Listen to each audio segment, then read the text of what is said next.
sampai menangis-nangis katanya. Cocok nggak dengan salatnya Rasul? Kan itu persoalannya. Tapi kalau kita mau cocokkan amal ibadah kita itu dengan contoh Rasul, insya Allah kita akan bersatu gitu. Udah dikasih tanda. Terima kasih.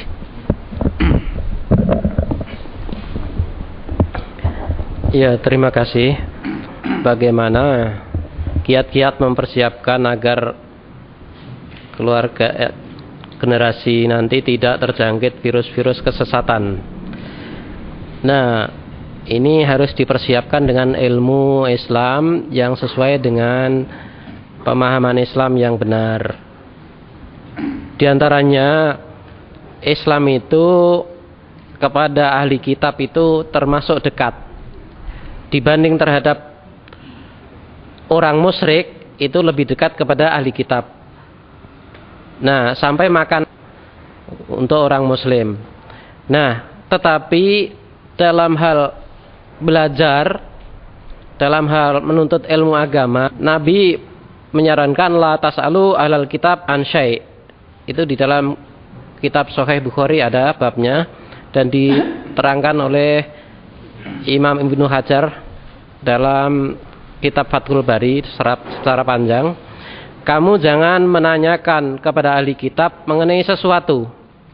Nah, padahal ahli kitab ini relatif lebih dekat, yaitu Yahudi dan Nasrani ini relatif lebih dekat dengan Islam, sampai makanannya pun boleh dimakan.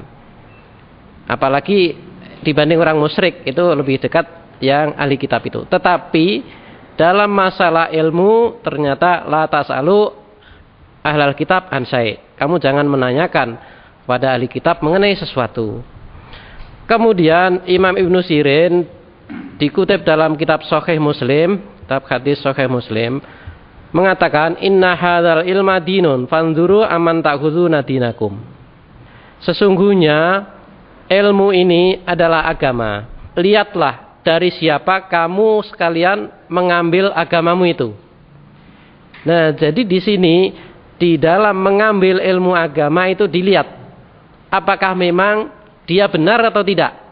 Nah, sekarang ini seperti IAIN itu justru dosen-dosennya mengambil ilmu agamanya, ilmu Islamnya dari orientalis, dari orang-orang Yahudi dan Nasrani di barat.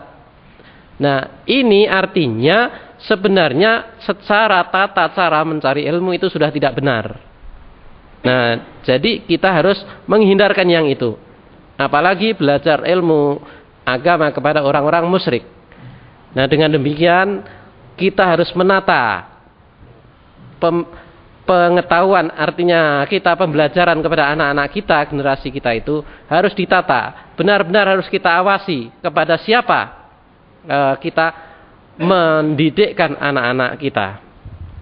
Kemudian aliran-aliran sesat yang terorganisir secara internasional, di antaranya tadi disebutkan Ahmadiyah. Nah, Syiah juga internasional yang berpusat di Iran, dan ini sudah berlama-lama. Bahkan Syiah yang paling populer itu adalah yang dibakar oleh Ali bin Abi Thalib, karena mereka menuhankan Ali bin Abi Thalib radhiyallahu anhu. Jadi dibakar, dibikinkan 2 lubang di pasar, kemudian dibakar. Jadi sampai dibunuhnya itu dengan hukum bakar. Itu Syiah, karena sampai menuhankan Ali dan sampai mengatakan imam itu banding Nabi. Nah, sampai dianggapnya maksum itu imam. Dan sekarang itu larisnya karena nikah mut'ah itu.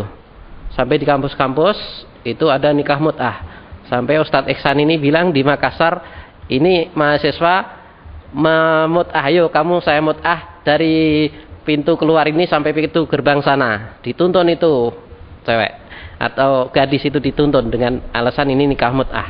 Nah, jadi kesesatan sudah sampai segitu, dan itu internasional dalam arti punya lembaga secara internasional. Juga LDII, Lembaga Dakwah Islam Indonesia, itu sudah go public sampai internasional. Bahkan membawa-bawa surat Majelis Ulama Indonesia, sampai kemudian orang Suriname itu kirim surat ke Dewan Dakwah di Jakarta, kemudian surat itu disampaikan kepada LPPI dan diteliti ternyata itu adalah Ahmadiyah, LDII ajarannya itu. Kemudian surat itu rekomendasi dari MUI yang dibawa oleh orang LDII ke Suriname itu, maka dibalikkan kepada Majelis Ulama, maka Majelis Ulama kemudian mencabut rekomendasinya.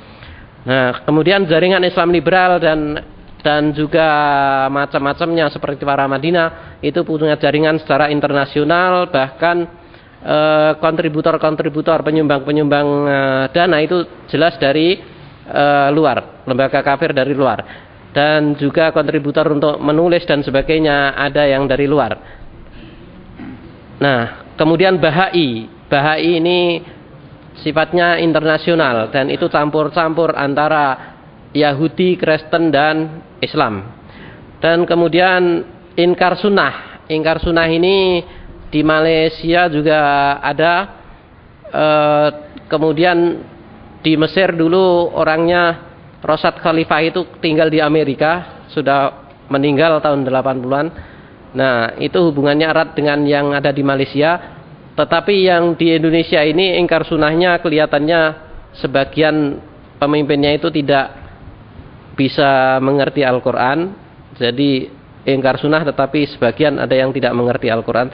Alhamdulillah sudah dilarang, namun sisa-sisanya masih ada.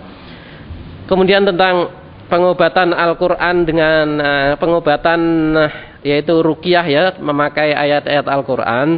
Apakah Al-Quran bukan hanya untuk mengobati hati? Kan selama ini di dalam Al-Quran kan artinya itu untuk mengobati hati, obat bagi hati. Nah, ini karena ada contohnya, ya. Memang di dalam hadis inna ruqa wa tamaima syirkun. Sesungguhnya japa mantra yang bukan Islami, yang tidak syar'i, dan juga tangkal-tangkal, jimat dan sebagainya itu adalah kemusyrikan. Tetapi ketika meruqyah, membacakan ayat-ayat atau doa-doa yang sesuai hadis Nabi Muhammad SAW, itu memang ada prakteknya. Bahkan ada pernah orang sahabat Nabi itu membacakan Al-Fatihah kepada anaknya seseorang di suatu kabilah, kemudian sembuh dan kemudian diberi hadiah. Dan kemudian dilaporkan kepada Nabi, dan Nabi tidak melarangnya. Bahkan bisa memakan sebagian dari, artinya hadiahnya itu dimakan, itu boleh. Jadi artinya meruqyah dengan Al-Quran ada contohnya. Jadi artinya bukan hal yang dilarang. Tetapi yang dilarang adalah japa mantra yang memang tidak syar'i, yang tidak ada contohnya dari sahabat-sahabat Nabi, atau yang tidak dibolehkan oleh Nabi Muhammad SAW. Kemudian harokah yang nyeleneh di Indonesia, yang itu ada di kampus-kampus ingin menegakkan syariat Islam, tetapi sering-sering menyalahkan golongan lain. Nah, di sini kalau menyalahkannya itu memang sesuai dengan Al-Quran dan As-Sunnah, artinya misalnya ada penyelewengan, misalnya golongan yang membolehkan pacaran misalnya, kemudian disalahkan oleh harokah itu, maka penyalahannya itu dalam rangka amar ma'ruf nahi mungkar. Tetapi kalau penyalahannya itu hanya karena sentimen golongan, nah namanya adalah asobiyah. Yang asobiyah itulah asobiyah tafil Islam. Tidak ada fanatik